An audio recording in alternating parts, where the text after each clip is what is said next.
Well, good morning. Thanks for being here. If you're joining us online, also, thanks for joining us.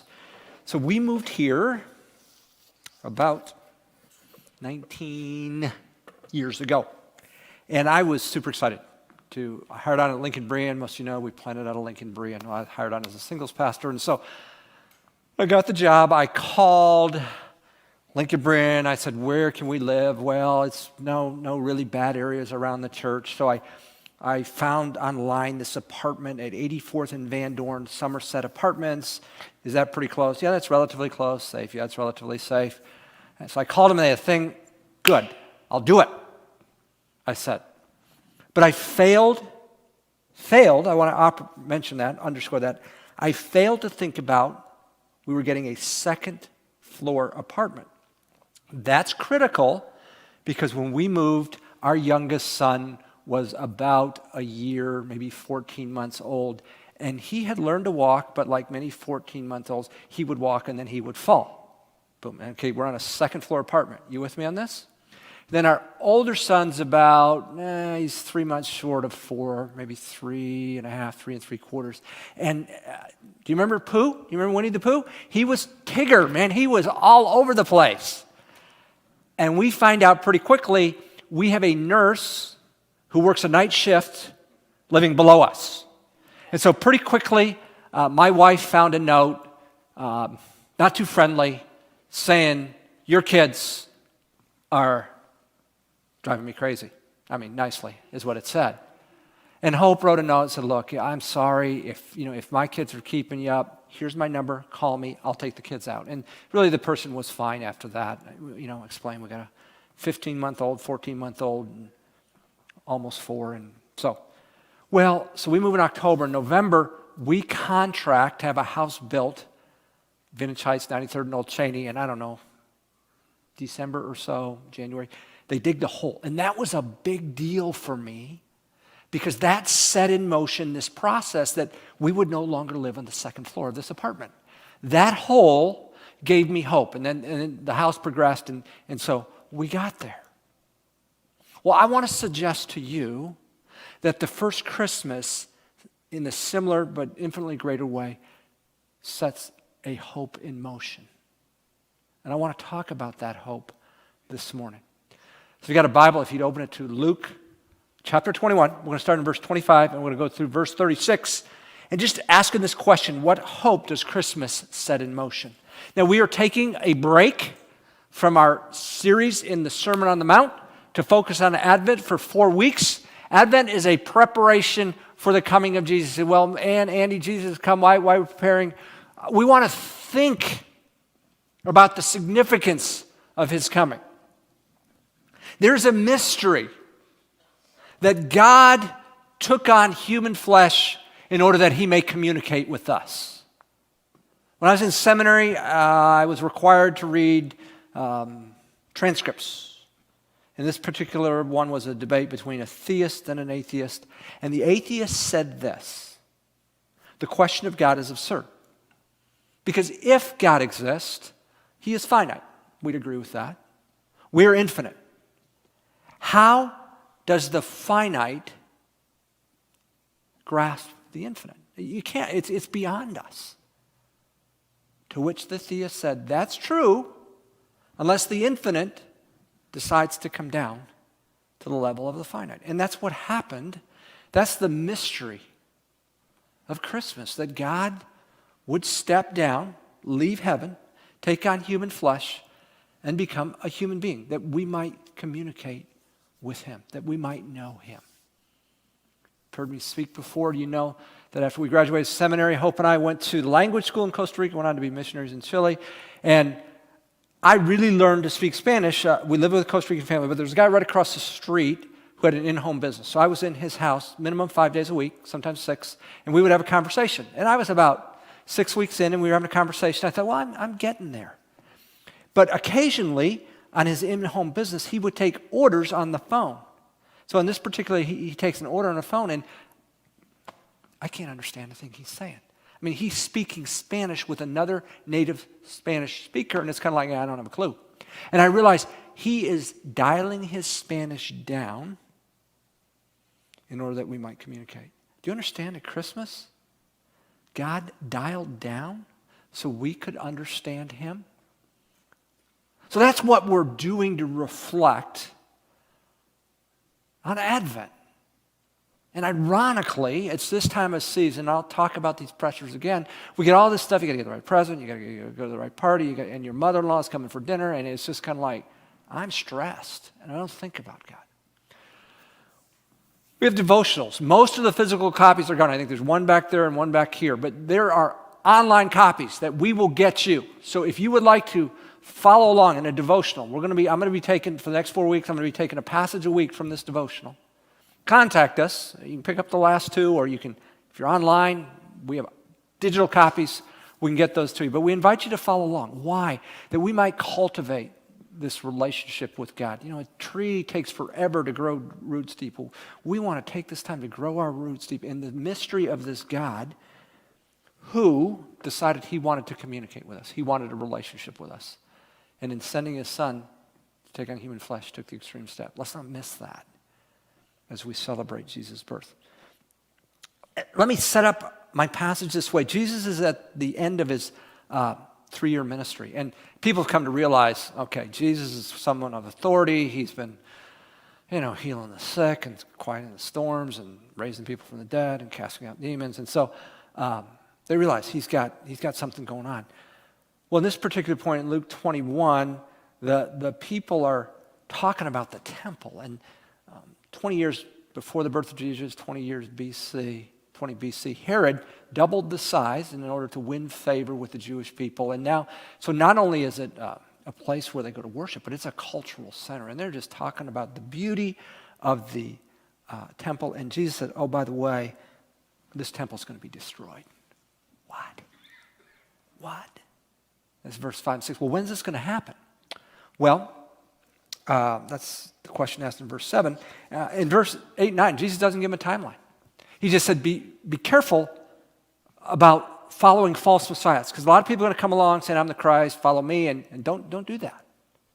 And Jesus is going to begin here going back and forth between immediate judgment and future judgment, and that future judgment's related to his return. And so in verses 10 and 11, he jumps to a future judgment, and he says, look, when I come back, I'm going to bring justice once and for all. First time he came as a lamb. He was slaughtered. He offered salvation. The second time, there's been a lot of stuff going on, a lot of rebellion towards God. He's going to put it down. He's holy and he's righteous and bring judgment. And he said, when my wrath comes, there's going to cause a cosmic disturbance in the world. There's going to be weather, there's going to be earthquakes. Is this literal or figurative? I don't know, but it's going to be a frightening time, and there's going to be no place to hide. And Jesus said, just be ready. When I come to settle accounts and my wrath gets poured out for all the injustice, for all the trampling of the poor, for all the immorality, for all the stuff that has been wrong, it's going to be a very unsettling time in our world. And then Jesus said, hey, in the time leading up to my second return, there's going to be an outpouring of persecution. Church, you're going to feel it. You're going to be in prison. You're going to lose your job. Some of you are going to lose your lives. That's going on now, but it's going to become very intense. And then in verses 20 to 24, Jesus jumps back to the present time. He said, those of you who are listening, beware, because there's a day coming when the Romans are going to trample Jerusalem. And this happened in 70 AD. He predicts the destruction of Jerusalem. When you see the signs, when you see the armies around, get out. If you're nursing a baby, get out. It's going to be bad.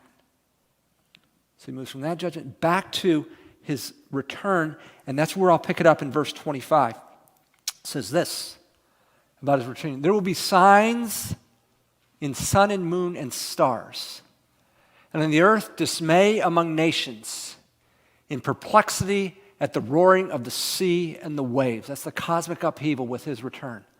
Men fainting from fear and the expectation of the things which are coming upon the world, for even the power of the heavens will be shaken.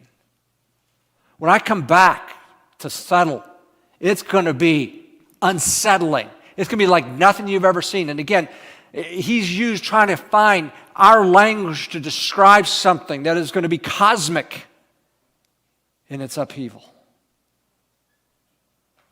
So we step back from this and we say, why? Is Jesus into scaring people? Is that what this is about? Jesus wants to freak us out. Jesus wants to unsettle us. Jesus wants to... The movie The Perfect Storm is about the storm of a century. It happened from October 28th to November 4th of 1991. Three fronts came together, and they said this happens once every century. And so, that was a warning to fishermen, don't go out in that storm. It happened off the coast of Nova Scotia, up in the New England area. Well, the movie's about this crew of the ship, the Andrea Gale, and these guys were several generations as fishermen. They thought, we've seen storms before. Yeah, it's bad, but we got to do one more run. We're going to go out. Okay, the movie then is speculation. It's artist license on what happened to the crew of the Andrea Gale, because after the storm, they never found remains. Somebody said to me, Andy, do you know that 30 years later they're having remains of that ship that are showing up off the coast of Ireland? That's how bad it was. But the movie speculates on what goes on when they're out at sea. And the take home is this. These hardened, seasoned, veteran fishermen realize there's a point we're not getting out. They realize there's a point it's too late. We're going down. That was a horrifying moment for that crew. You want Jesus doing this? He doesn't want us to get there in relation to the judgment of God. When he comes back for the final judgment, it's too late. It's too late. So no, Jesus isn't trying to scare us. He's not. Hey, look, if he wanted to bring judgment, he'd just bring judgment. Boom, just do it. But he warns and he warns and he warns and he waits and he waits and he waits. Why? In the hope that people will return. So after this cosmic upheaval, after these signs, what's going to happen? Verse 27. They will see the Son of Man. That is a term from Daniel 7. Daniel was an Old Testament prophet, and God gave him a vision of the end times. And he said there's this divine-like figure called the Son of Man who will come. And throughout Jewish history, nobody knew what's the Son of Man. Jesus said, that's me. The Son of Man, prophesied all the way back in the book of Daniel, 700-800 years before, the Son of Man coming in cloud with power and great glory. He will come back. Jesus will come back to set up his kingdom on earth, and the final judgment will happen. So what does that mean for you and me who choose to follow Jesus? Here's what it means, verse 28. But when these things begin to take place, straighten up. Lift up your heads, because your redemption is near. You understand why we sing, O come, Emmanuel? You see, the world doesn't want to hear our message. They get tired of it. We're good enough. No, we need a Savior. We're really not. We need to be transformed from the inside out. They don't like that message. I'm working on a series in Revelation that we're going to start. I'm about halfway in. There's a point in Revelation where the world celebrates the silencing of the church. They send gifts. It's a celebration. Finally shut them up, only to realize that God's going to raise the church back up. So the church will suffer, and particularly as the final days draw near, the persecution will intensify. But when Jesus comes back, those who don't know him will realize, oops, it's too late. But for you, your redemption is drawing near. The equation is going to change 180 degrees. Your redemption is near. See, that second return of Jesus couldn't happen until his first coming. So Christmas sets this hope in motion. In fact, Jesus said, be ready about his return, his second return. It could happen in any moment. He talks about a parable in the thief of the night at the end of Matthew 24. Then right at the beginning of Matthew 25, I think the Spirit juxtaposes these two parables intentionally. He says, but be ready because my return could be longer than you think. He talks about a bridegroom who waits. And so he says, you live this tension. My return could be right now. So be ready, but it also could be 1,000 years away. So be prepared to wait. But whenever it comes, know this, God is coming back to vindicate his people. Christmas sets that in motion. So what's the hope that Christmas sets in motion? Sets in motion the hope that Jesus is going to return to vindicate his people. Jesus is going to return to vindicate his people. Now, we live in a part of the world where the church hasn't suffered much. There are our brothers and sisters around the world who have suffered a lot, and they cry out for the blood of the martyrs, for those who are in prison, those who've lost jobs, those who've had lost family. Jesus said, I'm going to come back. I'm going to redeem that. I'm going to change the equation. Because he's going to step into the game. So 5th grade, I was in that awkward stage in relating to girls. It's kind of like, up till the 3rd or 4th grade, God, they've been annoying. Whew, have they been annoying? But about 4th or 5th grade, it's kind of like they're still annoying, but they're kind of cute too. And it's kind of like, how do you, and my wife said, I'm still kind of working that through. I'm after 27 years of marriage. But it was 5th grade, and we were playing dodgeball in PE. How many of you play dodgeball? You remember that? You get the volleyballs out. And if you hit somebody, they're out. If you throw the ball and I catch the ball, you're out. Team volleyball, if you're playing, I catch the ball, then one of my teammates gets to come in. And so you can play individually or you can play collectively. So at the end of the PE class, and the teacher said, I want the girls down at this end, I want the guys at this end. And we realized we are playing guys against the girls in volleyball. And so the guys at this point are starting to grow, and so we come up. You got to stay behind center court. We haven't started playing yet, and we come up, and it's kind of like, you. And they are back against the wall because it's kind of like, yeah, this isn't going to go well. But all that changes with one statement. Mr. Pluhart is the PE teacher. He's about 6'3". He looks about 12 feet to us boys. You know what he says? I'm going to play on the girls' team. Oh, everything changes. All of a sudden, the guys are kind of walking back, and the girls are walking up saying, they just stood back and watched him. Ping, ping, ping. He put us out like that. They won. Their champion won. Do you understand? When Jesus comes back, he's going to change the equation that quick.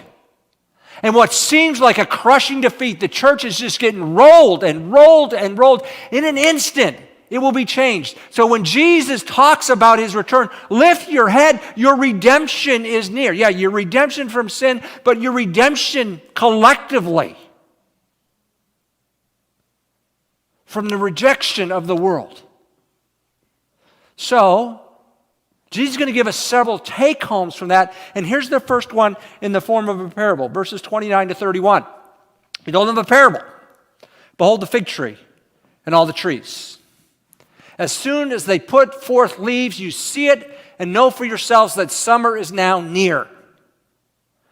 So you also, when you see these things happening, recognize that the kingdom of God is near. Okay, Nebraska is an agricultural state. This ought to come home. The fig tree, when it starts budding and growing leaves, you know what? Summer is at hand. When the leaves start dropping, you know winter is close. Jesus said, if you can do that with a plant, you need to be able to do that with the signs of the times. Be watching so you're not surprised. When you see stuff going on, you're not thrown. Read the signs of the times so you can think about that in context of Jesus, his work in our world, and particularly his return. Now, verse 32 is the most perplexing verse in this passage, and I want to read it. Here we go. Truly I say to you, this generation will not pass away until all these things take place. The question scholars wrestle with is, who is this generation? Is it the generation Jesus is talking about? And He's talking about the destruction of the city of Jerusalem. And is it that immediate, or is it what I think is this generation is the generation that experiences these cosmic signs? They will see the return of Jesus. What I'm thankful for is we have 2 people on our staff who are taking seminary right now, and they will be able to answer this question for you. And one of them is Nate Gotzel right here. So you grab Nate right after church if you don't understand that, and he will answer that question for you with certainty on who this generation is. But I think what that's saying is, you who experience that cosmic upheaval, you're going to see the return of Jesus. It's going to follow closely. I think that's what fits with the passage. So what? Verse 33.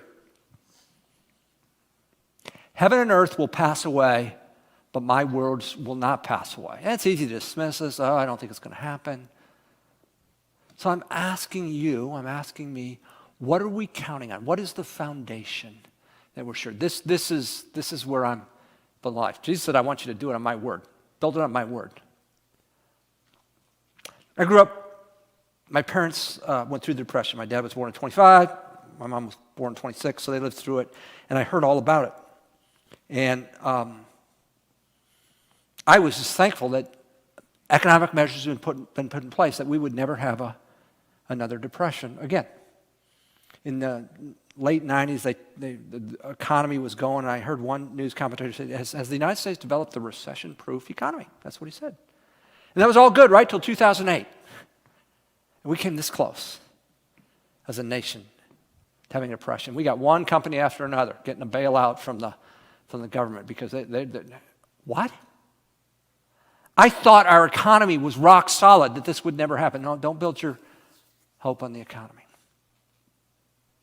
When I was in college a few years ago, maybe more than a few, I saw a movie called Outbreak. It was about a pandemic. And that seemed almost kind of like sci-fi-ish, Star Wars or Star Trek. Those things don't happen. They don't. The last one was 1918. That was, at that time, 70, 60, 80 years ago, whatever it was, 70, I guess. Those things don't happen. We figured the pandemic out, haven't we? That all changed a couple of years ago, didn't it? What are you counting on? At the foundation, what is it under your feet that won't be shaken? Jesus is saying this, heaven and earth might pass away, but my words will not. Will you base your life on the Word of God? Early in my Christian experience, someone told me, Andy, do not trust your feelings. Feelings are not trustworthy. They're not reliable. Put your faith in the Word of God. Let your feelings follow your faith. What is going to determine our outlook on life? And then Jesus has one more application here from these words, verses 34 to 36. Be on your guard. Be on your guard for what? So that your hearts will not be weighted down. Look, he wants us focusing on eternal things, but we have a tendency, our hearts weighted down with what? Dissipation and drunkenness. We want to experience all this world has to offer in terms of libations, parties, with that dissipation and drunkenness, and the worries of life. We get worried about what's going on. What about? And we forget there's a big picture. God's at work. Why? So that day will not come, the day of his return, on you suddenly like a trap. For it will come on all those who dwell on the face of all the earth. But keep on the alert at all times, praying that you may have strength to escape all these things that are about to take place and to stand before the Son of Man. We get weighted down and we forget about eternity. We forget there's a God who's calling the shots on all these things. There's a God who's in charge, and in a moment, he's going to come back. It's going to cause a cosmic upheaval, and he's going to make all the wrongs right, and he's going to flip the equation, just like Mr. Blueheart did when he stepped in and said, I'm going to play with the girls. See, we as a staff hope this will be a time where, as a church family, we're stepping back and we're reflecting, and again, we're considering the mystery of this Jesus who came and took on human flesh and did it for the purpose of redeeming a sinful people as a holy God. And here's the thing that's crazy about Christmas. It has its own unique worries of life that distract us. In a season we think we'd really be focused on Jesus, not necessarily. As a kid, I was 6 years old, my parents moved to Grosse Pointe, Michigan. That was the nicest suburb in the Detroit area. And this is 1967. This is before the auto companies have been hit by the Honda and Toyota. And so GMC and Chrysler and Ford are doing great. And all the auto execs live in the Grosse Pointe. So the Ford estate was in Grosse Pointe. My dad managed my older brother's Little League baseball team, and he had Mrs. Dodge's grandson on his team. This is the kind of wealth that was in there. And my parents got in there to get in on the tax base. They had great schools, great parks, great Little League. I mean, it's just an idyllic community.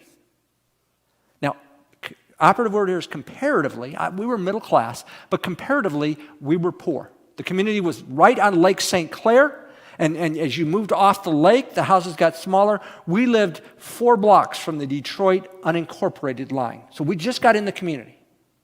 And let me be clear, comparatively, I never wanted for anything. And later in life, we moved to upper middle class, but this time we were middle class. But man, I felt it. And you know where one of the times I felt it? Christmas.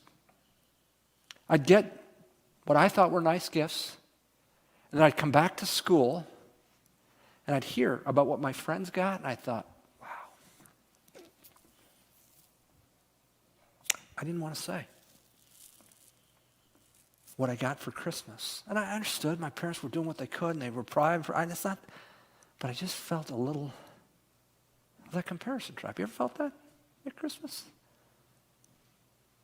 Because we think about buying gifts, and what do we do, and we don't want to imagine, and I hope they like our gift, and what if they don't, and then on top of that, we got events. Don't everybody got a Christmas party, and you go on again. What do you wear to that thing, and how do you go? And then you're doing Christmas Eve or you're doing Christmas Day, and you got family, and your mother-in-law's coming. And last year you scorched the ham and you burned the potatoes, and that was bad. And what am I going to eat, and what am I going to serve? And I haven't gotten that gift, and all these worries. They weigh us down, uniquely at Christmas. And we forget about the reason for the season. What happened? God stepped out of eternity into our world that the finite could grasp the infinite. Why? Not just to know him, but that we could be redeemed. And that we could look forward to a second coming. Would we watch and pray that we don't miss the meaning of this season for the worries and dissipations that are uniquely during the Christmas season? Most of you know. If you don't, let me see. Middle of October, early November, I had cataract surgery. I had one eye. 2 weeks later, the other eye. And the first one, you do the surgery, the next morning you go in, and man, it was great. I could see, it's wonderful. And I had minors, I had some floaters and stuff, but they were all gone by noon the next day. But the second one, took the patch off, and I'm seeing double. So I said to the doctor, I'm seeing double. She said, oh, that's pretty typical. They numbed that eye, and so that medicine has worked out, so you're not catching up, but that's unsettling. But she says, that'll go away. And then those floaters that had gone away by noon the next day, they hung around for about 48 hours. And she had told me, this is normal, 2 to 5 days, all these floaters will go away.